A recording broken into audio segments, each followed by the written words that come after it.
What's going on, y'all? Thank you so much for continuing the conversation of MMA with me. We got a great video today. We're going to be going over Jon Jones officially announcing his retirement after the Stipe fight, Tom Aspinall's reaction to the fight getting booked at UFC 308, and then also we're going to dive into the Chandler McGregor fight getting canceled, what Chandler and McGregor have been saying online going back and forth, and then also a little bit of drama. So with that, I want to jump into right onto Jon Jones, and then we're going to go into Tom Aspinall's retirement.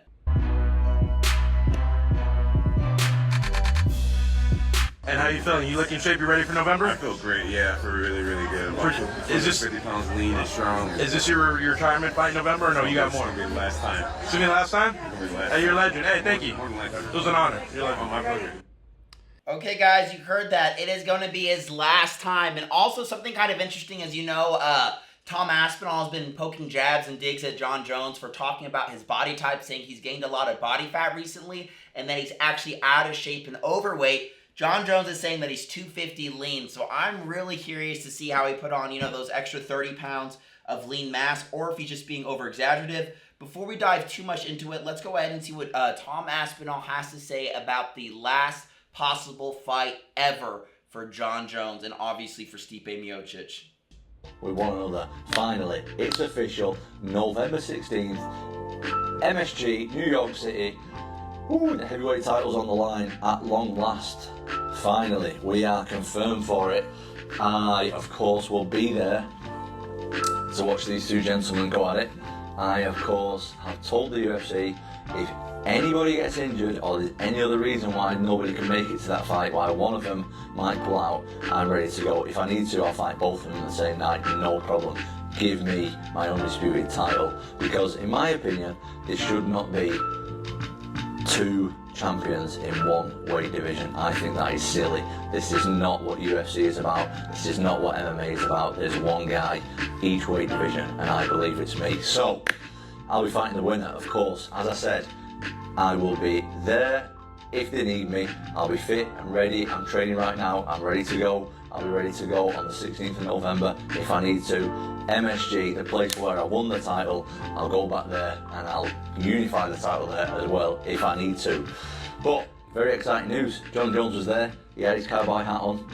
He's making videos, putting them on Instagram. Him and Ryan Garcia rapping about Jesus Christ. It's what we love to see. Jon Jones is in the mood for a party and we love to see it. Interesting, guys. So, obviously Tom Aspinall saying all that, but, I want to allude to the video we just posted that Jon Jones is saying, hey, I'm retiring after the Stipe fight. Though we all kind of knew that Jon Jones was never going to fight Tom Aspinall because Jon Jones wants that perfect undefeated legacy. Even though we continually talks about his legacy set, no one's going to touch it. It seems that he doesn't want to further to continuate it because obviously fighting Stipe is not going to do anything in terms of his record, pedigree, or elevating his status as the number one heavyweight in the world that is currently fighting. So it's kind of weird, right? You got Tom Aspinall, who's literally defended the interim belt while there is the fight for the undisputed title on the line. So it doesn't make any sense. And my question is to the UFC, what happens when Jon Jones and Stipe, that fight's over? Okay, let's say Stipe or Jones wins it. Obviously, it's probably going to be Jones. He retires. Does that mean now the belt's just vacant and now Tom Aspinall has to fight again for the vacant undisputed title?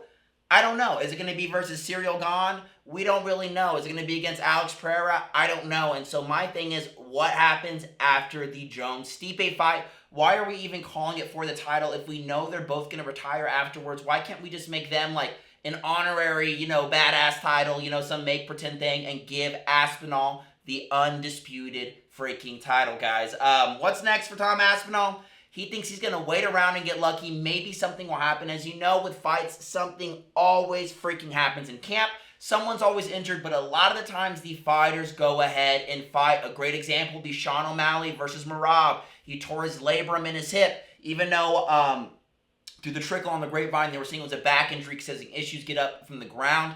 It actually ended up being his hip. He tore it and he has surgery in October. Though he could not perform, he still fought at the Sphere with all the pressure on him. So, Tom Aspinall, he's hoping that just the heavens will line up, someone gets injured, drops out the fight, and he gets in there, okay? So that's for UFC 309. So let's go ahead and look at that card, and we're going to segue into our next topic here. So as we can see, the main event obviously headlining is Jones versus Miocic. And then we have Charles Oliveira versus Michael Chandler, guys. It's 100% official. Complete. Chandler is not fighting McGregor. And man, this card actually is pretty freaking good. We have Anthony Smith versus Dominic Reyes.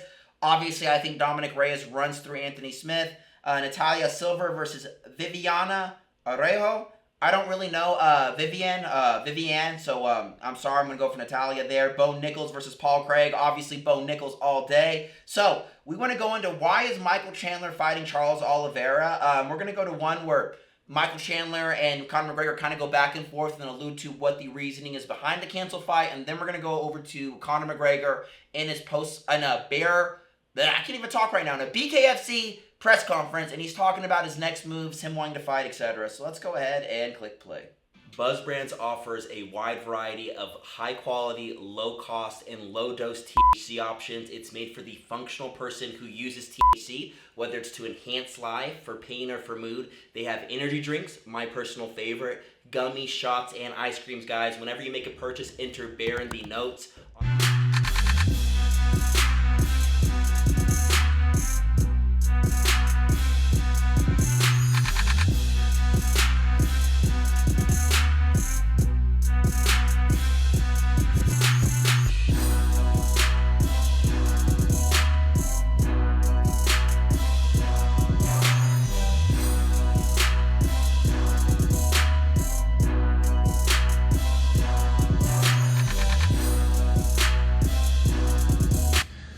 All right, there you have it, boys and girls. I'm not even going to respond to Conor's stupid little tweet acting like I dipped. The simple fact of the matter is you are the most unreliable human being that has ever graced mixed martial arts.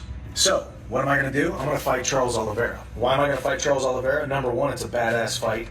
Number two, it's a rematch. It's a redemption story for me. The dude who already stole from me, rightfully so, in a fair fight. He stole my dreams, shattered my dreams of becoming UFC champion. Now I get the opportunity to fight Charles Oliveira, become the #1 contender, and then I've got options. If Conor can finally get his house in order, if he can finally string together a couple of sober days, string together a couple of days where he's actually training and actually feeling good, and he can actually finally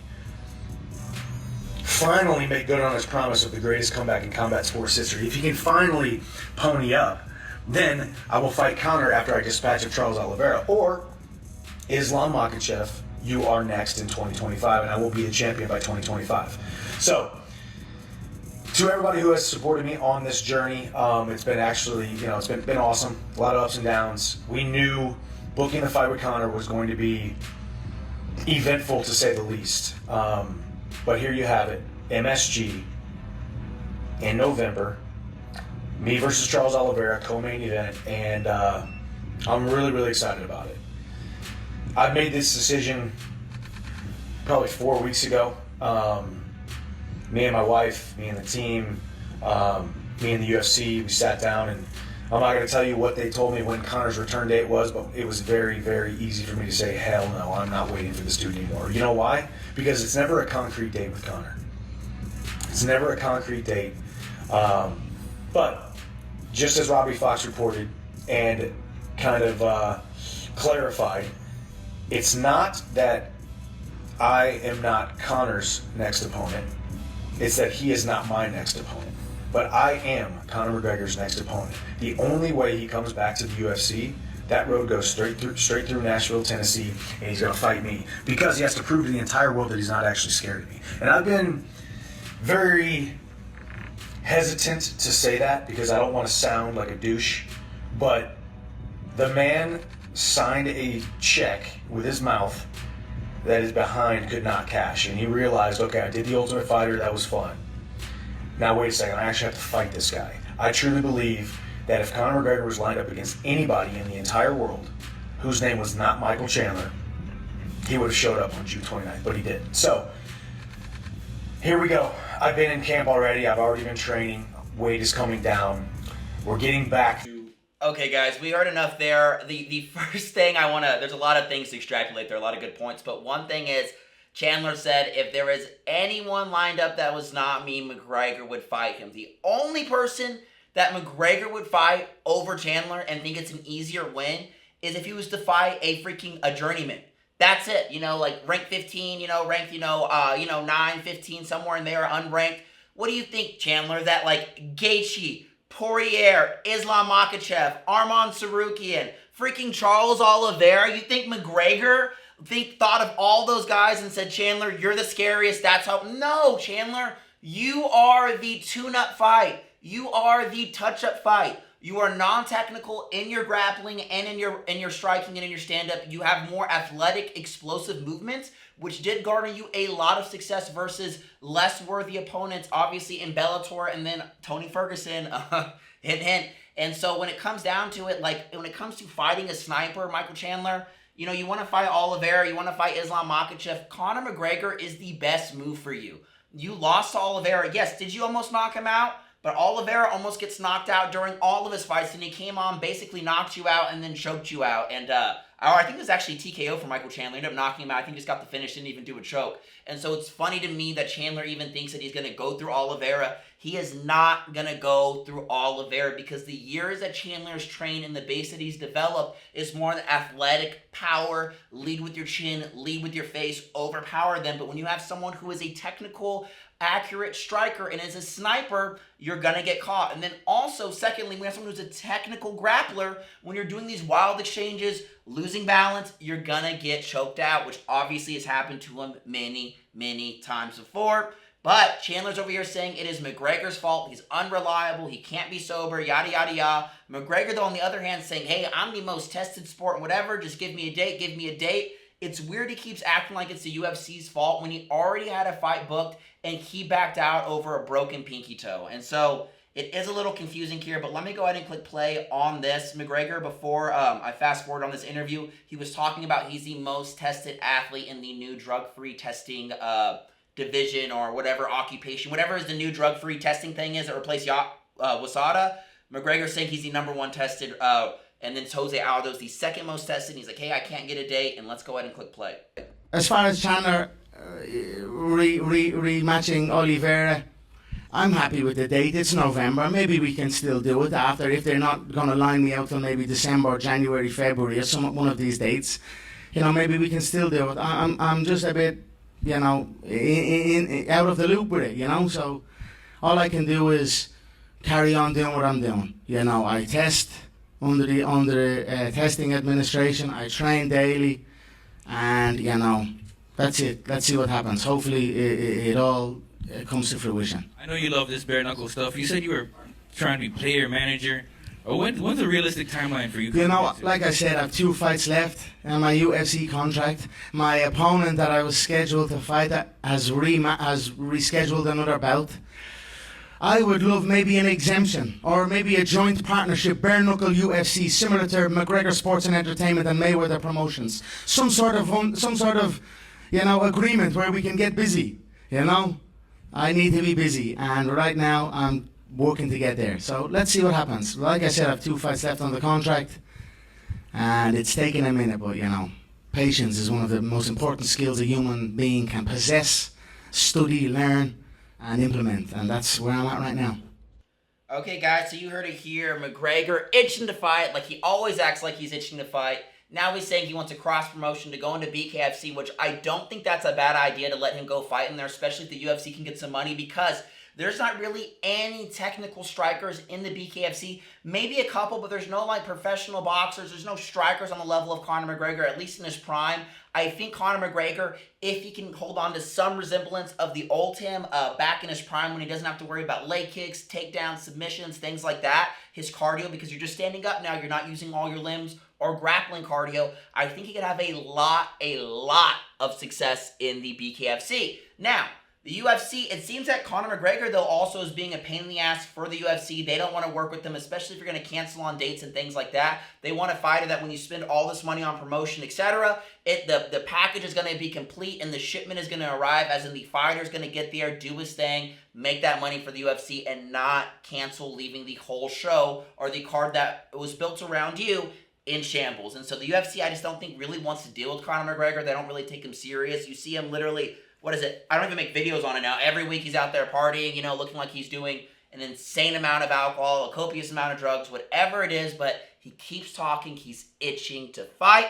But he backed out for a broken pinky toe. So I don't really know, guys. Comment down below. Do you think McGregor is ever going to fight again? Also, who do you think his next opponent will be? He says it's, you know, Michael Chandler says it's Chandler, but if he's fighting in, what is it, December? Let me just check real quick. I think it's November 16th.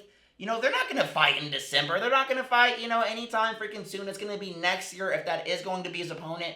Is McGregor ready to fight? Because if he is, let's book him for something. Maybe book him for someone easier, more of a touch-up, more of a tune-up fight for Conor McGregor. Maybe like a rematch with, I think Cowboy's retired, but, you know, someone just not top 5. Maybe that will help Conor McGregor come out easier. I really don't know what it is, but to me, I'm not even excited for Conor McGregor to fight again because he keeps letting me down, similar to Khamzat Chimaev, guys. Leaving it there. If you enjoyed this video, give me a like, give me a thumbs up, subscribe, comment. It helps me out so much. I'm coming back since taking that 2-week hiatus after getting shadow banned and me just putting out a copious amount of great videos and not getting any views because they got mad at me about talking to my former president and in a non-political UFC-related fight video. But it is what it is, guys. I'm here. Love y'all. I'm out.